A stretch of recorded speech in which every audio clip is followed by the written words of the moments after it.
এখন ঘড়িতে বাজছে ৭টা। দেখো আমার অলরেডি সকাল শুরু হয়ে গেছে। তো উঠে কিন্তু ফ্রেশ হয়ে নিয়ে তারপর যা কিছু বাসি কাজ থাকে মানে ক্লিনিংয়ের সমস্ত কিছু সেরে নিয়েছি।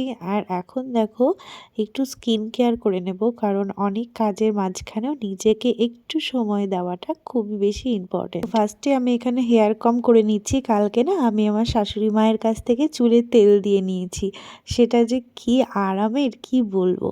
তো যাই হোক, কিন্তু তেল দিলে মনে হয় যেন বেশি হেয়ার ফল হচ্ছে, দেখতেই পাচ্ছ তোমরা আমাকে।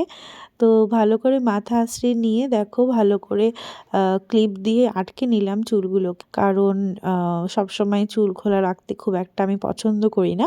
তো তারপরে বসে গেলাম একটু স্কিন কেয়ারের জন্য। স্কিন ফার্স্টে একটু টোনার দিয়ে একটু সানস্ক্রিন আর ময়শ্চারাইজার দিয়ে আর কি স্কিন কেয়ারটা কমপ্লিট করলাম। খুব সত্যি কথা বলতে প্রত্যেক দিন হয়ে ওঠে না, কারণ 7টার মধ্যে কিন্তু আমাকে স্কুলের জন্য রেডি হয়ে একদম বেরিয়ে যেতে হয়।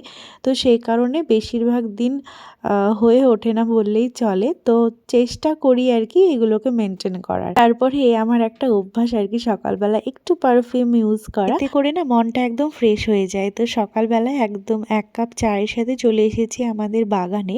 প্রত্যেক দিন তো তোমাদেরকে ফুলের ঝুড়িতে ফুলগুলো দেখাই, তো আজকে সেটা আর দেখাচ্ছি না। আমাদের বাগানের অনেক নতুন নতুন সদস্যদেরকে তোমাদেরকে দেখাচ্ছি। দেখো কত সুন্দর লাগছে, এই ডালিয়াগুলো একদম নতুন ফুটেছে। তো দেখো মোটামুটি দুটো ভালো করে ফুটেছে, আর বাদবাকিগুলো কিন্তু ভালো করে এখনও ফোটেনি। সবগুলো ভালো করে ফুটলে তোমাদের সাথে আরও একবার শেয়ার করব। কেমন লাগছে অবশ্যই জানিও।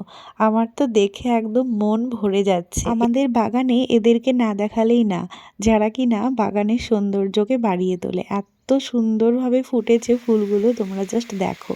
তো আজকে রবিবার বলে কথা, অনেকক্ষণই প্রায় কাটিয়েছি বাইরে চায়ের কাপের সাথে। তারপরে এই যে কিচেনে চলে এসেছি। এদিকে দেখো ভাত বসিয়ে দিয়েছি, সাথে পেঁপে সিদ্ধ আছে, আর অলরেডি রসা রান্না হয়ে গেছে আর কি, তো নতুন বড়ি দিয়ে। তারপরে এই যে মাছটা এখন আমি পরিষ্কার করে নিয়ে নুন আর হলুদ মাখিয়ে নিচ্ছি, এরপর ভেজে তারপর কিন্তু রান্না করব। অ্যাকচুয়ালি আজকে আমাদের বাড়িতে লাঞ্চ করার মতো কেউই নেই, শুধু আমি আর আমার হাজব্যান্ড। তো সেই কারণে আর কি অল্প রান্না। তো এই হচ্ছে আমাদের লাঞ্চ। এদিকে দেখো আমার মাছ রান্না কমপ্লিট হয়ে গেছে। এটা হচ্ছে আমার এই বাড়ির দিদা। তো দেখো আমাদের বাড়িতে কিন্তু অনেক দিন ধরেই আছে, তো আজকে তো চলে যাচ্ছে, তো সেই জন্য আর কি দিদার একটু ভিডিও করে রাখলাম। আর বাড়িতে মাসিও এসেছে মোটামুটি 3-4 দিন হলো। তো মাসিও এখন বাড়ি ফিরে যাচ্ছে।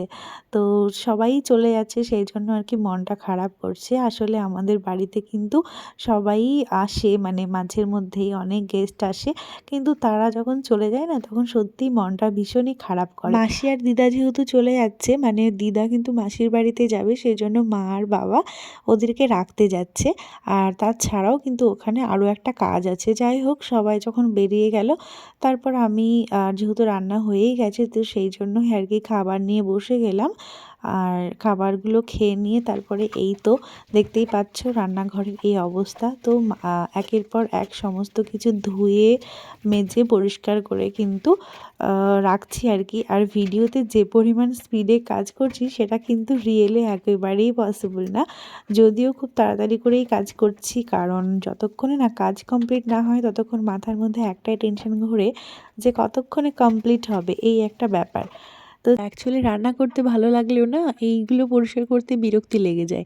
তো যাই হোক, কাজের মাঝখানে হঠাৎ করেই দেখি যে বাড়ির সামনে একটা পার্সেল এসছে।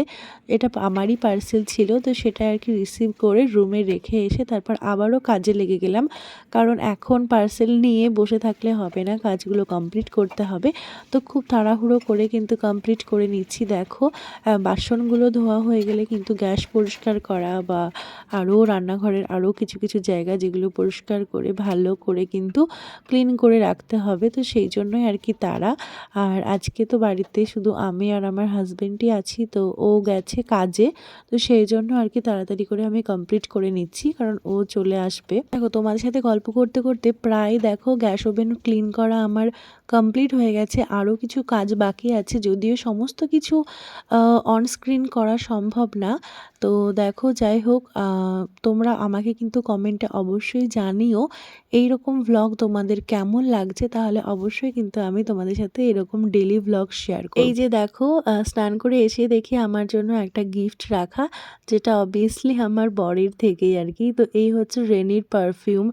এত ভালো লাগলো না যে কি বলবো, খুব পছন্দ হয়েছে, খুব খুশি হয়েছি।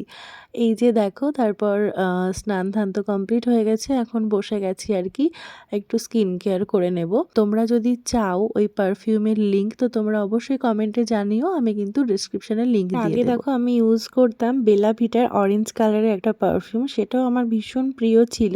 এটা প্রায় শেষের দিকে আর কি। আমি আমার স্কিন কেয়ার এদিকে শুরু করে দিয়েছি, মানে সিঁদুর পরা আর একটু ময়শ্চারাইজার, টোনার এগুলো অ্যাপ্লাই করা, এই আর কি। তো সত্যি কথা বলতে এখন ওয়েদারটা এতটাই বাজে না, যে সবসময়ই কেমন একটা মানে একটু ড্রাই ড্রাই একটা ব্যাপার।